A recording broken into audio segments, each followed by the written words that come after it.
Buenas tardes.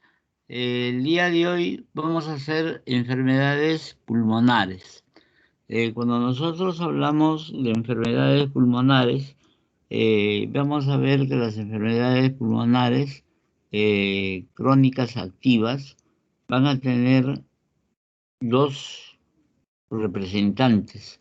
Y entre esos representantes tenemos las enfermedades pulmonares restrictivas y las enfermedades pulmonares obstructivas. La relación de alumnos, ¿las tienes ahí, Lisette? Lisette, Sí, doctor. a ver, ¿Aparece en participantes o desea que le den en orden de lista o como aparece en el Teams? yo te pido un alumno y tú indicas cualquiera. Ya no En hay problema. orden en el que esté en el Teams. En cualquier orden, no te preocupes. Ya. A ver, y el nombre de algún alumno. El primero que aparece en el Teams es Acho Ya, Rojas Pablo Bray. ya. ¿Está presente? Cacho, ¿no? Hola, Cacho. Acho Ah, Rojas, doctor. hola, Acho Rojas. Acho. Acho Rojas, ¿está o no? Acho Rojas. Acho Rojas no está presente. Ponle falta, por favor. Buenas tardes, Falta, doctor. ¿por qué no contesta, señor, cuando uno lo llama? Lo que pasa es que el micrófono demora en conectarse porque mi señal está lenta. Bueno, ya. Eh, Acho, a ver, quisiera que me digas qué quiere decir restrictivas. Cuando aparece un elemento que va a restringir, bueno, con respecto al ingreso del oxígeno, ¿no? A los pulmones. Va a restringir el ingreso de oxígeno a los pulmones. Y obstructivas, Mm, mm, porque cuando nosotros hablamos de las enfermedades pulmonares, pueden ser restrictivas o pueden ser obstructivas, ¿no es cierto? Por Sí, sí, ejemplo, cierto. si alguien te está ahorcando, ¿va a ser restrictiva o va a ser obstructiva? No, sería obstructiva en este caso. Obstructiva. Y restrictiva, a ver, dame un ejemplo, así como te he dicho el ejemplo de obstructiva. ¿Qué es restrictiva? Cuando hay un exceso de mucosidad, por ejemplo, que es algo endógeno ya. No, pues si fuese algo, un exceso de mucosidad, sería también obstructiva, porque es algo que está impidiendo el ingreso del aire, ¿no es cierto? Pero en cambio, por ejemplo, si tú tienes una deformidad en el tórax, por ejemplo, tú has visto personas que tienen el tórax hendido, el excavatum petum, o tienen un tórax en forma de quilla. ¿Eso qué va a hacer? Esa es una enfermedad restrictiva. Entonces, cuando nosotros hablamos de enfermedades restrictivas, es porque no va a haber una buena elasticidad en lo que viene a ser los pulmones. Y la otra, que también viene a ser la parte restrictiva, es la complacencia. ¿Tú sabes lo que es complacencia? No, no, doctor. Ya. Nosotros cuando respiramos hacemos dos movimientos, ¿no es cierto? Uno, inspiramos, o sea, tomamos el aire del medio ambiente y ese aire va a llegar hasta los alvéolos y en los alvéolos, ¿qué va a producir el oxígeno? Hacho, Intercambio gaseoso, hematosis. la hematosis, ¿no es cierto? O sea, dejar el CO2 y tomar el oxígeno. ¿No es cierto? Eso es lo que es una persona que tiene una respiración normal. Pero ¿qué pasa si, por ejemplo, el pulmón pierde la elasticidad o la elastosis del pulmón? No va a tener esa función que primeramente va a aumentar el tamaño, y luego de cuando uno expiramos, expirar es eliminar el oxígeno, no el oxígeno, sino el CO2 de los pulmones. Entonces va a ser como, por ejemplo, un elástico que se ha vencido y ya no regresa a su posición normal. Cuando nosotros, por ejemplo, tenemos un elástico de buena calidad, nosotros lo extendemos y si soltamos, el elástico vuelve a su posición normal. Cuando las fibras elásticas se deterioran, no regresa a su posición normal. Entonces, al no regresar a su posición normal, vamos a tener residualmente el CO2 a nivel de los alvéolos, a nivel del pulmón, porque casualmente en la pared alveolar es lo que se va a realizar la hematosis. O sea, los glóbulos rojos llevan el CO2 por el intercambio de presiones en la membrana alveolar, pasa el CO2 hacia la parte externa y hacia la parte interna pasa el oxígeno. Entonces eso es una buena respiración, una hematosis adecuada. Cuando no se realiza una hematosis adecuada, sea por retención del CO2 o de caso contrario, puede ser también por problemas de los hematíes. Si, por ejemplo, una persona tiene una anemia, cuando ya hemos dicho que simplemente es la disminución de los glóbulos rojos. Entonces, por ejemplo, una persona anémica puede tener 8 de hemoglobina. Entonces, así porque ingrese buena cantidad de oxígeno, la captación del oxígeno por los hematíes va a ser deficiente. Entonces, al tener una respiración deficiente, el paciente va a tener poca cantidad de oxígeno en los hematíes.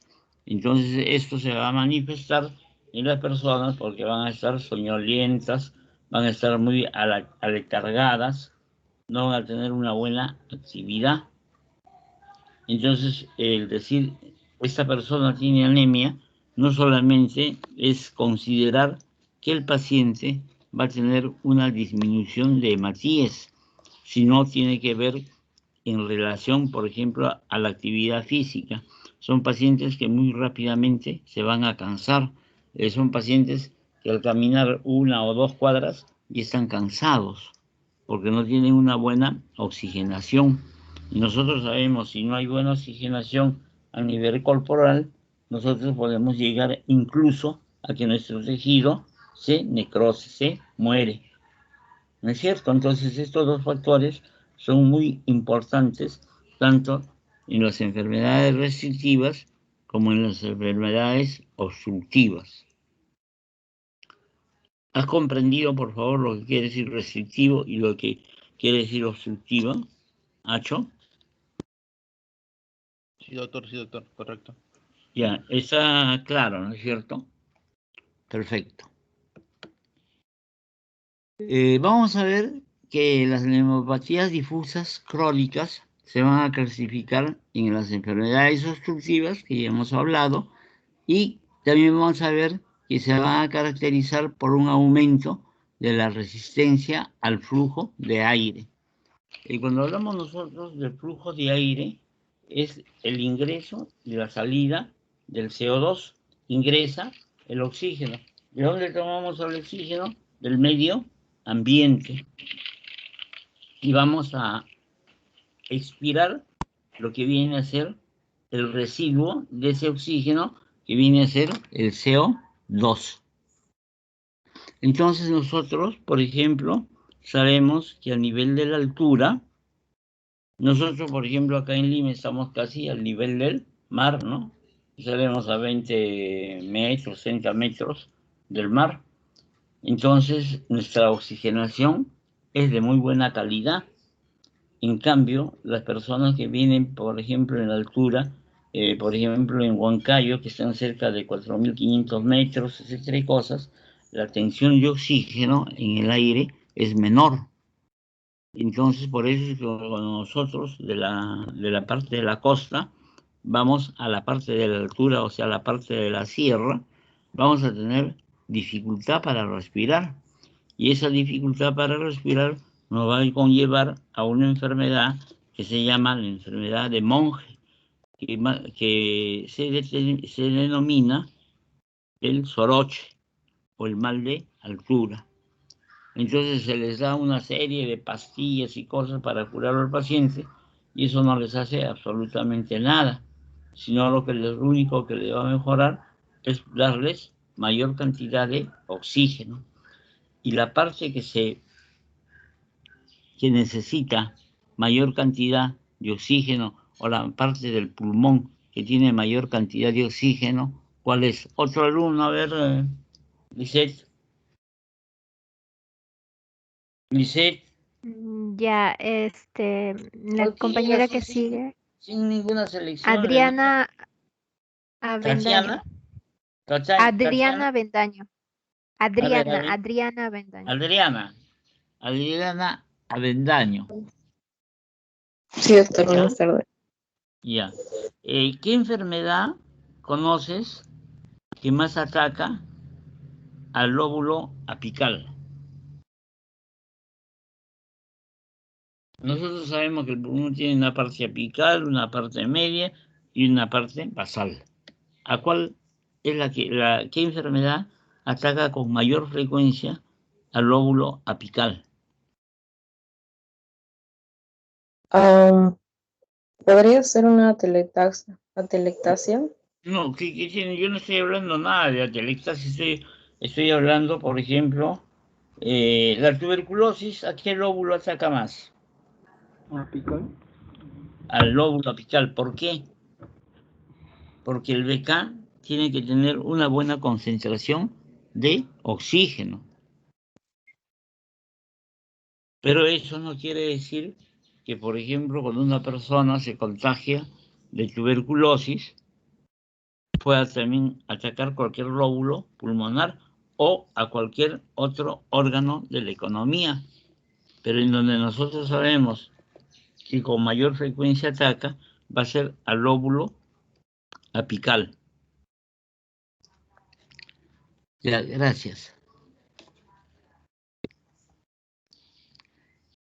Cuando tenemos las enfermedades restrictivas, va a ser consistente con una menor distensibilidad de la capacidad pulmonar. Y hemos visto que la distensibilidad de la cavidad pulmonar va a estar dada por la elastasia que hay a nivel del intersticio pulmonar, porque nosotros sabemos que el pulmón está constituido por unos espacios que se llaman los alveolos, y entre el alveolo y alveolo hay un intersticio que se llama el intersticio pulmonar. Entonces hay enfermedades que atacan a la parte principal, que es el alveolo, o también puede atacar a la parte intersticial. Entonces, si hay, por ejemplo, una fibrosis intersticial, lo que va a hacer que la parte de los alveolos no puedan distenderse para que luego regresen a su posición normal. Entonces se dice que hay una fibrosis intersticial. Cuando tienes una neumonía, ¿qué quiere decir neumonía? A ver, otro alumno.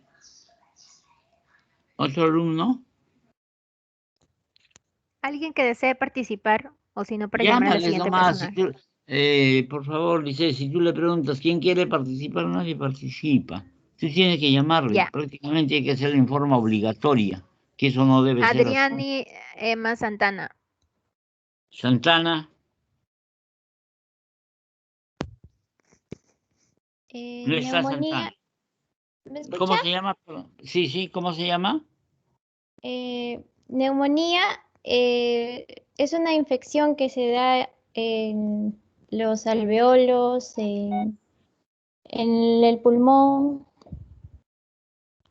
Alveolo, pulmón. Y pues se llena de fluido, ¿no? De fluido. Mira, empezaste muy bien al decir que la neumonía es un proceso infeccioso. que ataca a la parte intersticial y ataca también a la parte del alveolo. Y cuando ataca a la parte de los bronquios, se llama bronconeumonía. Ya, Y doctor. la neumonía va a atacar tanto a la parte alveolar, a la parte bronquial y a la parte intersticial. Y hemos dicho que el intersticio viene a ser ese espacio que hay entre alveolo y alveolo. Y como cuando nosotros tomamos una radiografía, la radiografía capta la cantidad de oxígeno que está habiendo a nivel de los alveolos. Si nosotros tenemos un proceso que no va a permitir que el alveolo se distienda, vamos a ver un develamiento, ¿no? Una parte oscura. Entonces vamos a decir, acá hay una zona que está velada. Eso quiere indicar que esa zona es la zona afectada. Y por lo general, cuando se tiene una neumonía, vamos a ver en forma de un triángulo. Ya, doctor. Lo contrario, todavía no seas apurada, espérate un ratito. Sí. Cuando, por ejemplo, tenemos que los alveolos se distienden mucho, vamos a tener que esa patología se llama un enfisema pulmonar. O sea, ¿qué viene a ser el enfisema pulmonar? Es la dilatación de los alveolos. Entonces, hay una patología que se llama un enfisema compensatorio. ¿Por qué se llama enfisema compensatorio? Porque nosotros vamos a tener que los alveolos van a estar muy dilatados, van a estar muy agrandados. Entonces, en esos casos, el alveolo va a contener mucho oxígeno, porque va a haber partes que no va a tener una buena oxigenación. Entonces, por eso, en compensación de que vamos a tener ese problema a nivel alveolar, vamos a hacer que otros alveolos van a distenderse en mayor cantidad, y eso se llama la atelectasia, el enfisema pulmonar. Y lo contrario, cuando no se distiende los alveolos, vamos a tener una atelectasia pulmonar. Cuando nosotros recién nacemos, como nosotros sabemos, en la vida intrauterina, nuestros pulmones están colapsados. Los pulmones no tienen oxígeno, ¿no? Todo lo que se va a oxigenar el feto es por la sangre que viene de la madre, por el cordón umbilical, y va a oxigenar a la sangre en el feto. Cuando uno recién nace, va a ser la distensión de los alveolos, porque nosotros a nivel de los alveolos vamos a tener lo que se llaman los neumocitos 1 y el neumocito 2. En el neumocito 1 es donde se va a producir el surfactante, y el surfactante va a hacer que se comiencen a distender los alveolos. Entonces, en ese es el momento en donde recién el pulmón tiene oxígeno del medio ambiente. Se dice cuando el feto es prematuro, o sea, nace antes de tiempo, va a tener una deficiencia de surfactante, o sea, va a nacer con un problema de tipo respiratorio. Puede haber también lesiones que van a afectar a los neumocitos, sobre todo al neumocito 1, y va a producir lo que se llama la atelectasia pulmonar.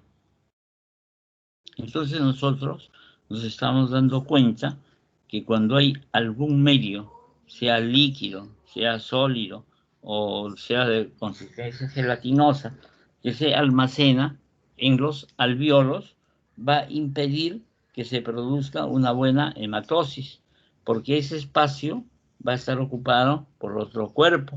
Y nosotros sabemos que por la física, un lugar solamente puede ser ocupado por un cuerpo.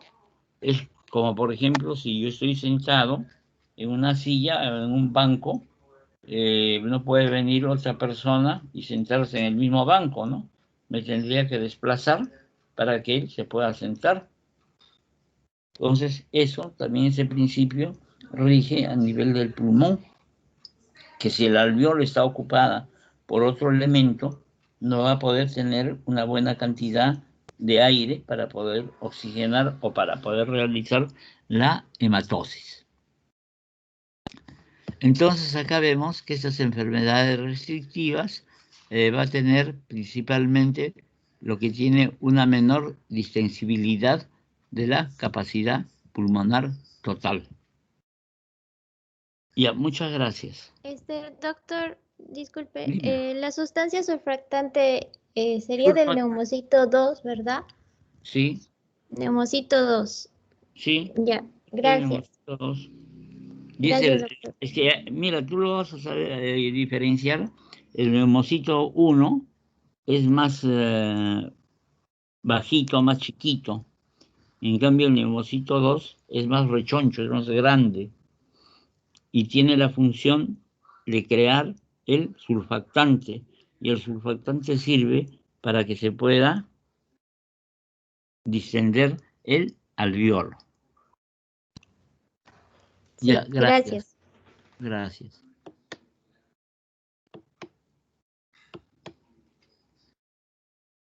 Tenemos que las enfermedades restrictivas se van a identificar primeramente por lo que viene a ser la reducción de la capacidad pulmonar total.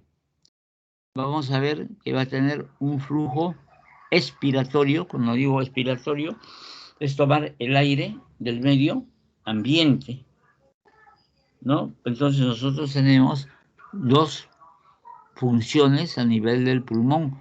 Uno que va a ser la parte de la inspiración y el otro va a ser la parte de la expiración.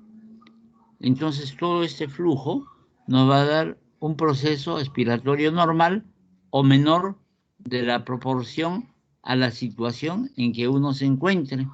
Entonces cuando tenemos los efectos restrictivos van a ocurrir dos tipos de cuadros. Uno va a tener primeramente la alteración de la pared torácica, ¿no es cierto? A ver, a un alumno, mi querida Lisette. Que siga en la lista o usted me da una letra y le doy Cualquiera, no se haga Ya. problema, no somos para perder El el que tiempo. sigue en la lista es el compañero Almeida Ramírez, Pedro Ya, Luis. Almeida, es que no tienen parlante, no tienen micro, creo. Almeida, no está, ¿no? Ya, otro. Ponle falta, yo también le estoy poniendo acá, Ya. Almeida, falta. Otro. Continúa Albeniz Orestes Campuzano. Al Denis. Sí. Hola, doctor, buenas tardes. A Denis. Sí. ¿Tú eres a Denis? Sí, doctor. Ya. A Denis, dime cuando hablamos de flujo respiratorio, ¿cuál es el flujo que tenemos nosotros? De lo que hemos estado hablando. No entiendo la pregunta, o sea... Cuando yo te hablo de flujo, ¿a qué me refiero? Bueno, a una corriente en este caso puede ser aire, ¿no? No es que puede, sino es el aire, ¿no? Nosotros cuando tomamos el aire del medio ambiente, estamos inspirando.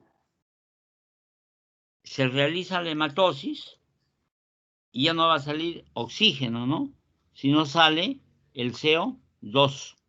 A ese intercambio se llama la hematosis. Cuando nosotros expiramos, estamos botando el CO2. ¿Quién es el que lleva el CO2? El hematíe. ¿Quién es el que recoge el oxígeno? El hematíe. Vamos a ver que los efectos restrictivos pueden ocurrir en dos cuadros generales.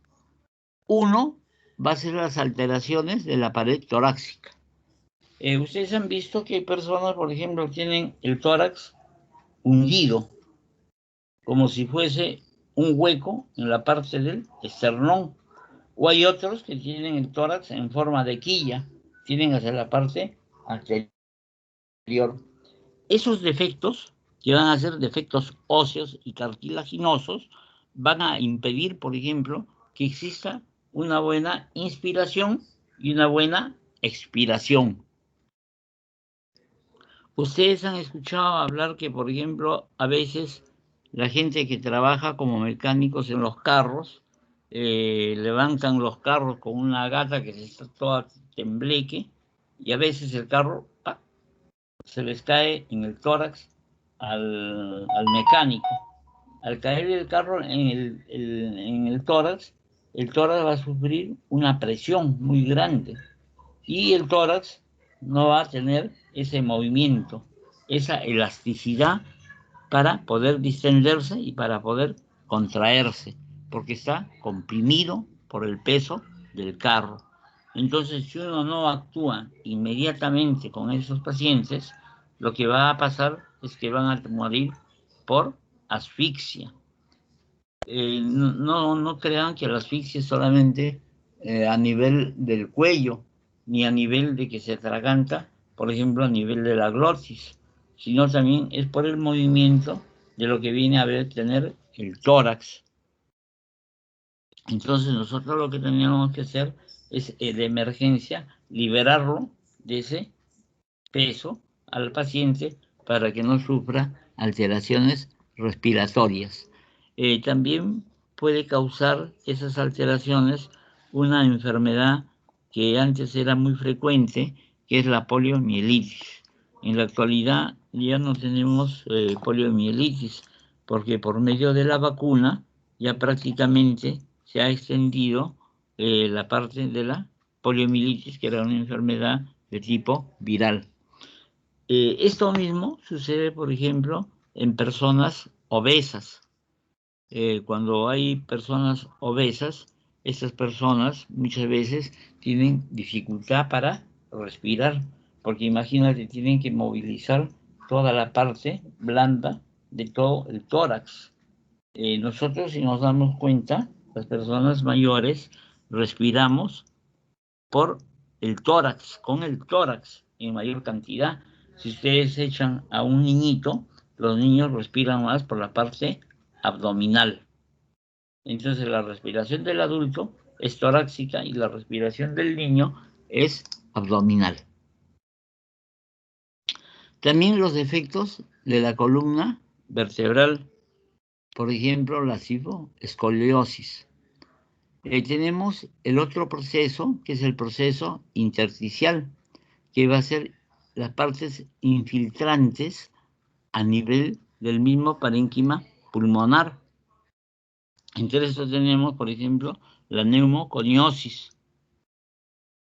Tenemos la fibrosis intersticial y vamos a tener que cuando hablamos de fibrosis intersticial puede ser de causas conocidas y de causas desconocidas. Por ejemplo, una fibrosis pulmonar puede ser de nacimiento, que no sabemos por qué es.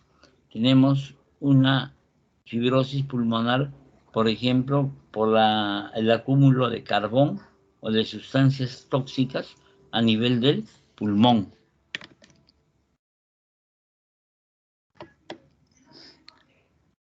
¿Cuál es la fisiología del aparato respiratorio? Primeramente tenemos que la respiración externa puede subdividirse en 4 procesos.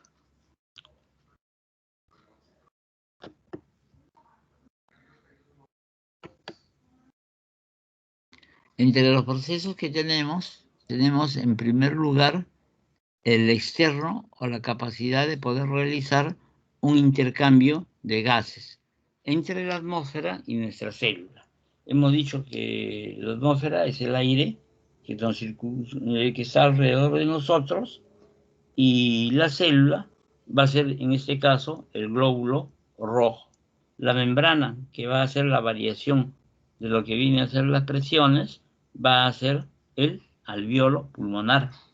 Y ahí mismo es donde toma el hematie, el oxígeno, y pasa el CO2. En segundo lugar, vamos a ver que en la parte interna depende del transporte de oxígeno, que va a ser el intercambio tisular y la respiración celular. Si no existe una respiración celular, no va a existir la hipoxia.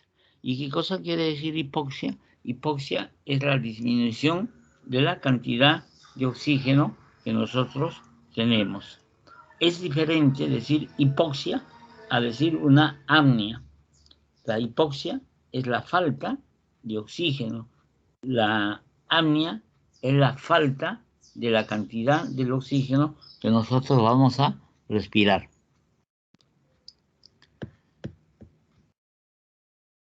Cuando nosotros hablamos del choque, ¿qué viene a ser un choque?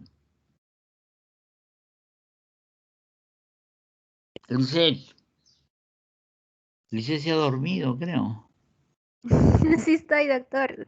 Dígame. Pero no ¿Otra estás en persona? la computadora. Claro, pues, Lisette. Ya, a ver, continúa Andrés Segarra Toro. A ver, Andrés Segarra, Sí, doctor. ¿tú cuántas veces has empleado esa palabra choque? Choque. Por ejemplo, me asaltaron y entré en choque. O en shock, que le llaman. Lo uso ¿A qué? Lo utilizo, bueno, yo lo utilizo para decir que quede estático o quieto. Ya. Y cuando te falta el aire, por ejemplo, te tapan la boca, la nariz, tú te quedas sin aire, ¿no es cierto? Sí. Y cuando te quedas sin aire, ¿qué pasa con el movimiento corporal? Entra en desesperación.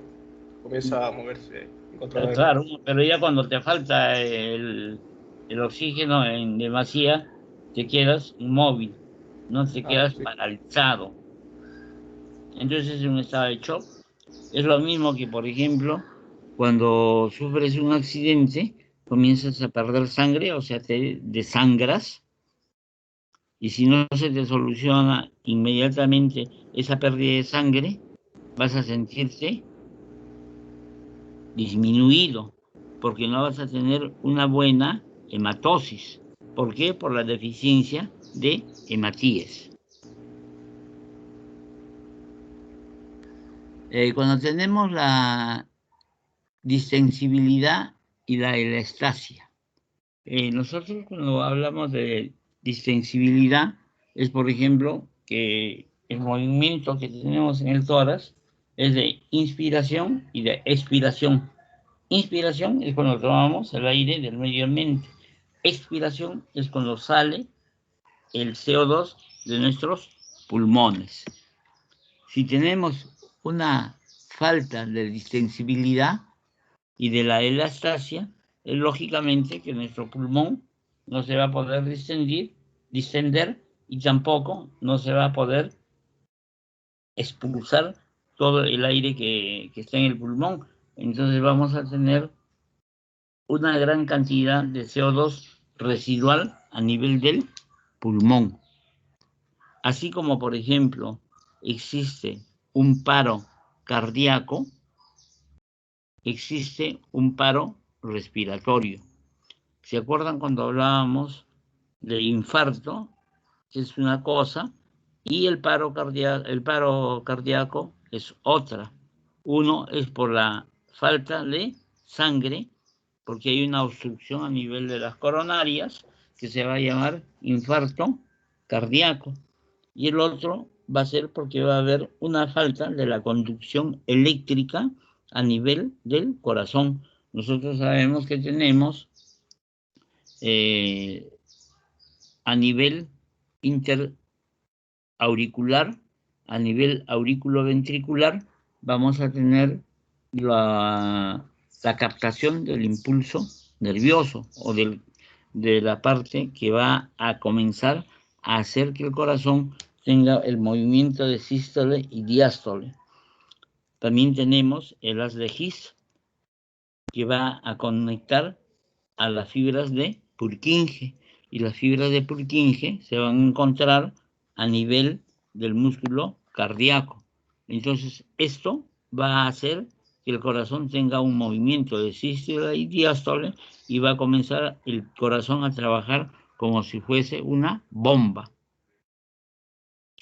Nosotros tenemos que tener presente que esta parte de la conducción eléctrica es muy importante y se llama el paro cardíaco. El otro es el infarto, cuando como consecuencia de la falta de sangre no va a llegar oxígeno al músculo cardíaco y se va a producir la necrosis. ¿Qué tipo de necrosis? La necrosis de tipo coagulativa. Cuando nosotros tenemos en el pulmón también puede haber áreas de infarto. Por ejemplo, cuando se tiene un émbolo, el émbolo va a obstruir un vaso a nivel del pulmón y va a producir la muerte de un área pulmonar, o sea, va a producir un infarto. O de caso contrario, puede existir un proceso que va a hacer la falta del movimiento pulmonar, porque el pulmón tiene un movimiento, ¿no? La inspiración y la expiración. Vamos a ver que cuando se habla de la distensibilidad, vamos a tener la compliance. Y cuando hablamos de compliance, como yo valoro o como yo hago el diagnóstico de compliance. Lisette, a ver, un alumno. Anef de Almeida. ¿Quién? Ya, Almeida, ya. De Almeida, de Almeida. Ah, de Almeida. Ya. Tú llamas a puros varones, nomás creo, ¿no? No, no, es Anef. Anés, ya. Sí, Ya, aquí a estoy. ver. ¿Está? Aquí estoy. Ya. ¿Cómo tú, por ejemplo, si yo te digo, a ver, fíjate cómo está la compliance de este paciente, ¿qué haces? ¿O qué no haces?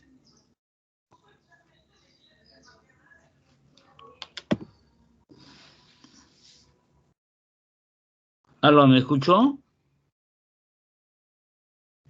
De acuerdo a cómo se distiende al respirar. ¿Qué cosa se desciende? La caja torácica, o sea, cómo es el patrón de respiración, se Ya, refiere pero quizás. tú cómo valoras eso? Por ejemplo, para que veas que tiene fiebre, agarras y le pones el termómetro, ¿no es cierto? Entonces ahí vas a ver si tiene alza térmica o no tiene alza térmica. Para ver si el murmullo vesicular pasa normalmente, te pones el estetoscopio y escuchas si pasa o no pasa bien el aire, ¿no es cierto? Y la complianza, ¿cómo se hace? Ya, yo les explico. Con el espirómetro. Espirómetro, no, ¿para qué te vas a meter el espirómetro todavía? El médico debe actuar primeramente con los medios que tiene para poder hacer un diagnóstico. Entonces simplemente al paciente haces que se siente, que se quite la ropa y tú vas a colocar como referencia la columna vertebral. Entonces en la columna vertebral abres un poco tus manos y le colocas prácticamente a nivel de la base del pulmón, la mano abierta, y con los dedos gordos agarras y los pones casi junto. Entonces al paciente le dices, respire. Entonces cada vez que va a inspirar, tus dedos se van a mover, van a separarse más. Y cuando expira, vas a ver que tus dedos se van a juntar. Entonces, ese espacio que existe entre tus dedos pulgares van a ser los que te van a dar la confianza. Entonces, si tú agarras y le haces respirar al paciente y vas a ver que tus dedos no se van a movilizar más o menos en una amplitud adecuada, vas a decir, este paciente no tiene una buena distensibilidad a nivel del tórax. Porque tú lo que estás midiendo ahí es el tórax, no estás midiendo el pulmón, que lógicamente el pulmón es el que va a hacer el movimiento del tórax. No hay que confundirse, por ejemplo, con los traumatismos, que muchas veces los pacientes se pueden fracturar las costillas. Y cuando se fracturan las costillas, por el dolor, van a tener una dificultad para movilizar la jaula torácica. Y cuando hablamos de la elastancia, vamos a tener que la capacidad del pulmón para regresar a su forma y posición normal o a su posición inicial. Entonces esto, por ejemplo, se va a producir cuando existe la fibrosis pulmonar. El aire entra en buena cantidad al pulmón, pero no va a poder expirar lo que es el CO2. Entonces, constantemente, esa persona va a tener cantidad aumentada de CO2.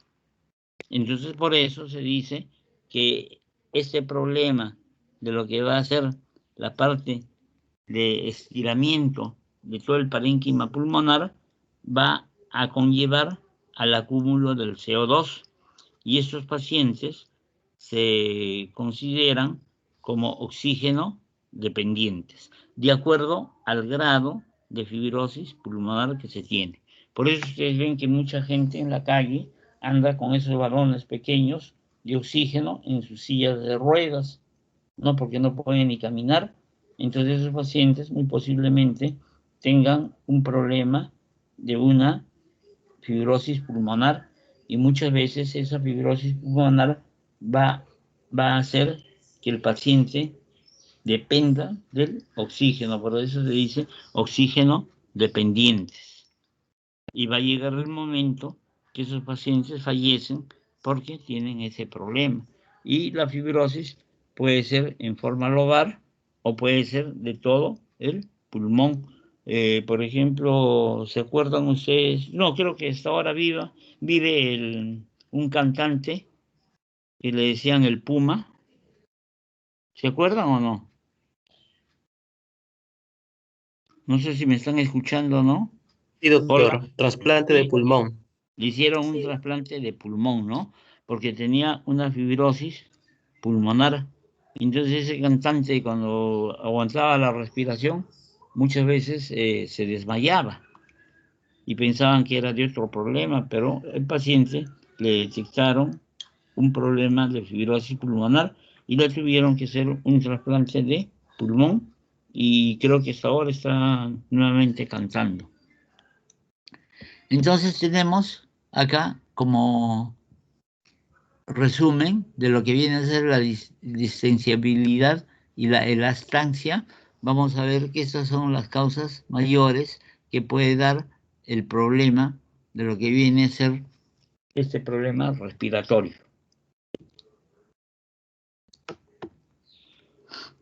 ¿Cuáles son las funciones principales del aparato respiratorio? Tenemos primero el intercambio de gases entre la atmósfera y la sangre. ¿Qué pasó acá? Se agrandó. Ahí está. Ya. Entonces, tenemos en primer lugar lo que viene a ser, perdón.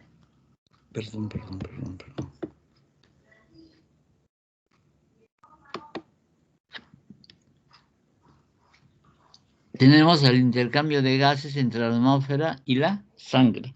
La sangre no solamente sirve para la hematosis, sino también sirve para el transporte del oxígeno y para recoger lo que viene a ser el CO2. En el organismo tenemos el ingreso del oxígeno para distribuirlo a todos los tejidos y vamos a eliminar el CO2.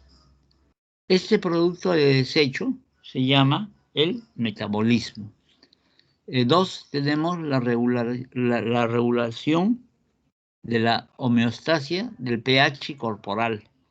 Entonces, es lógicamente pensar que, por ejemplo, pacientes que tienen problemas de respiración va a tener alteraciones a nivel del pH.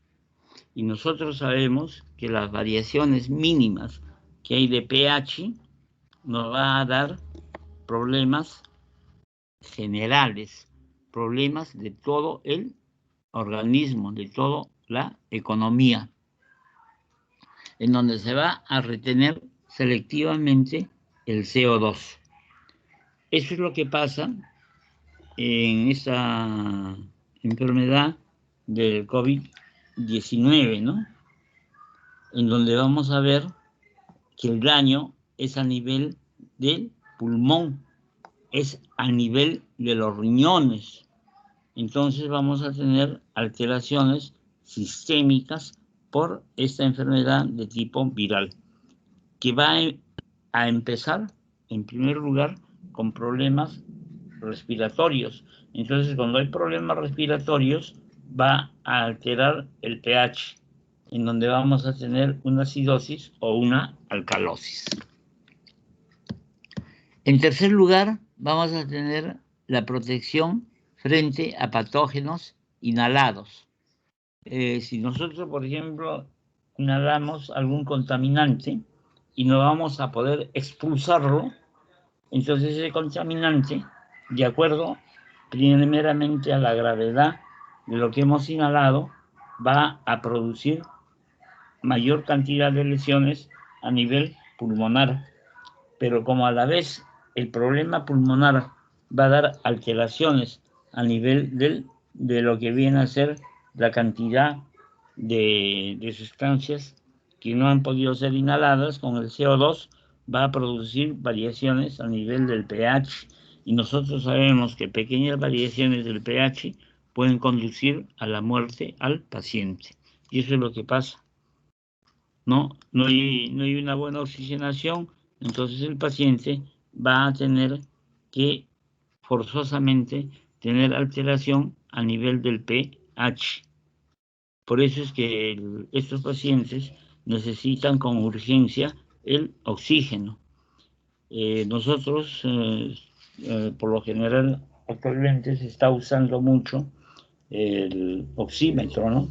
Que se coloca en el dedo y se va a medir la concentración del oxígeno. Como todos nosotros hemos escuchado que el valor mínimo que se debe tener es de 95 de saturación de oxígeno.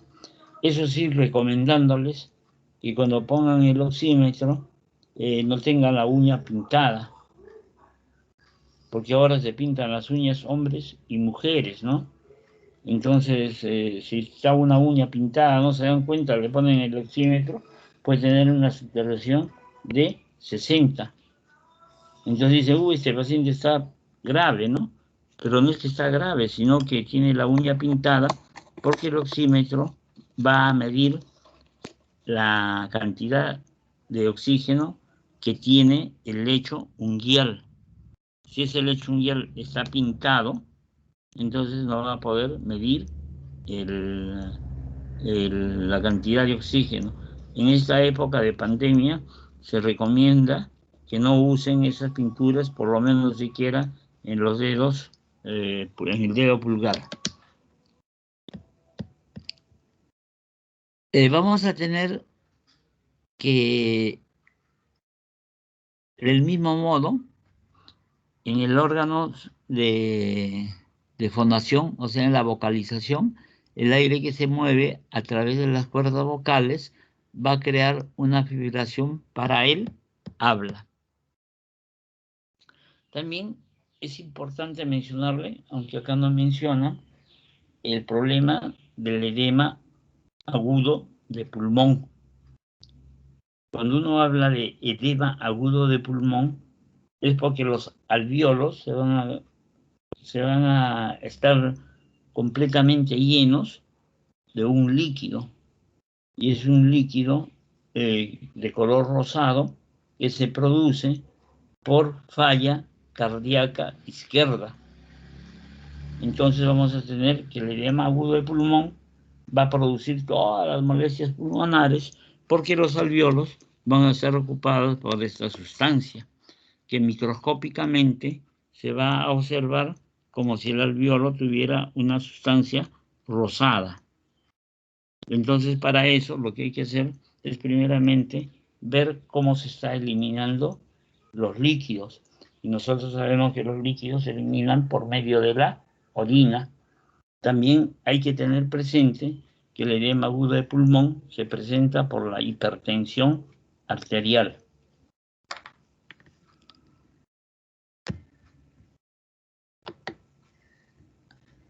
Cuando hablamos de una enfermedad restrictiva, va a existir una disminución del volumen pulmonar debido a las alteraciones en el parénquima. ¿Cuál es la alteración a nivel del parénquima? A ver, ¿quién me puede contestar? ¿Cuál es la mayor alteración? ¿El qué? Perdón, el enfisema. ¿Qué cosa es enfisema? Es la destrucción de las fibras elásticas en el pulmón. Se pierde y hay más compliance en el pulmón. No, enfisema viene a ser la dilatación de los alvéolos, no se confundan. Acumulación de aire. La mayor alteración a nivel intersticial va a ser la fibrosis, va a ser la neumonía, va a ser la bronconeumonía. El intersticio, acuérdense por favor, es lo que se encuentra entre un alvéolo y otro alvéolo. Y cuando hay, por ejemplo, un proceso de neumonía, eso va a estar engrosado, como un tabique se engruesa. Entonces va a perder la elasticidad que va a tener el alvéolo para poder distenderse o contraerse para eliminar el CO2. Cuando hablan de enfisema es la dilatación del alvéolo. Atelectasia es el colapso del alvéolo. Vamos a ver que también en las enfermedades restrictivas es muy importante ver cómo está la pleura. Puede haber un líquido en el espacio pleural que se llama el líquido pleural. Cuando se incrementa, va a impedir que el pulmón se pueda expandir o pueda expandirse. Entonces, cuando tenemos ese problema, también es importante determinar lo que viene a ser las enfermedades pleurales. Y una de las enfermedades pleurales más frecuentes es la pleuresía. También va a haber la fibrosis entre las dos hojas de la pleura. Vamos a tener las enfermedades de la pared torácica. Ya hemos dicho todas las deformidades que puede existir a nivel del tejido óseo o del tejido cartilaginoso. Luego vamos a tener enfermedades neuromusculares.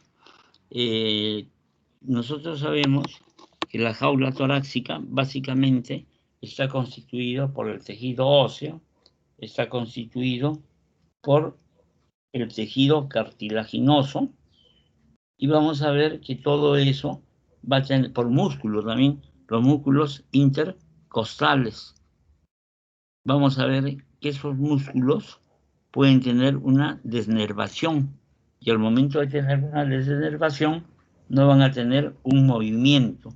Entonces va a venir parálisis de los músculos intracostales. Entonces el movimiento de la caja torácica se va a ver limitado por falta de quien impulse a este movimiento. Por eso es que cuando hablamos de la poliomielitis va a actuar directamente sobre la parte motora, porque va a haber una desmielinización de los nervios periféricos y también va a haber alteración a nivel de la médula espinal.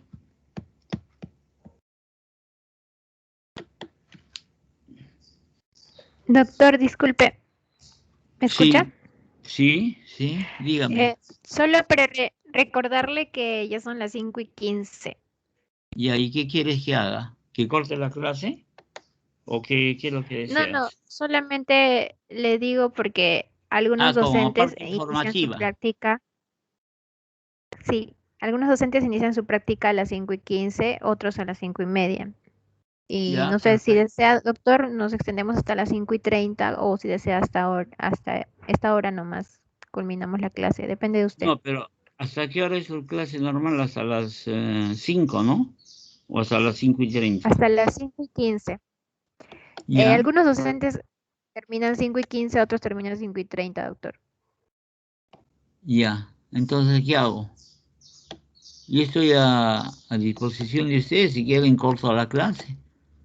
Yo no tengo problema. Porque, a ver, voy a ver qué es lo que nos falta.